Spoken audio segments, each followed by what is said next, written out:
lahat. Ito po ang latest update natin sa The Hague. No?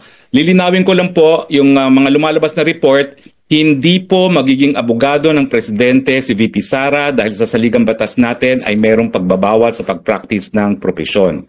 So ang kanyang karapatan po bumisita ay birang anak. No? So ulitin ko po, hindi siya papasok bilang isang abogado. Pero kanina po, alas 9 hanggang alas 10:30 ay nakapasok po at nakabisita si Executive Secretary Medaldea, former Executive Secretary Medaldea, at importante po na malaman ninyo kung anong lagay ng ating presidente. So ES, kamusta po ang naging ang ating presidente? Magandang hapon po sa inyong lahat. Okay naman siya. He's in very high spirits. Ano lang siya, naiisip niya mga sumusuporta sa kanya. Nagpapasalamat siya sa inyong lahat. Ituloy niyo lang ang dasal.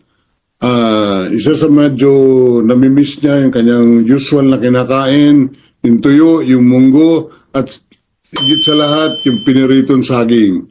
Yun ang nawawala sa kanya. Other than that, he's okay. Pagdasal, keep on praying for him. Maraming salamat po. Ganong katagal po yung bisita ninyo? Siguro effectively mga 1 oras lang. Kasi maraming protocol ho pagpasok, pero sumusunod tayo sa proseso nila. Ano naman po itsura ni Presidente Maganda Duterte? naman ang itsura niya. Medyo nakahabol na ng konting tulog. Yun, okay naman.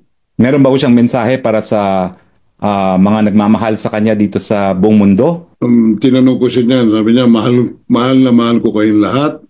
At maraming salamat sa lahat ng suporta na binibigay ninyo sa akin at sa aking pamilya. Okay. So, maraming salamat ES. Si ES po ay nagmamadali, nasa baba ng kanyang sundo. We will give you the latest update pag meron naman po. Maraming salamat po. From The Hague, Harry Roque po, your spokes. Bye-bye.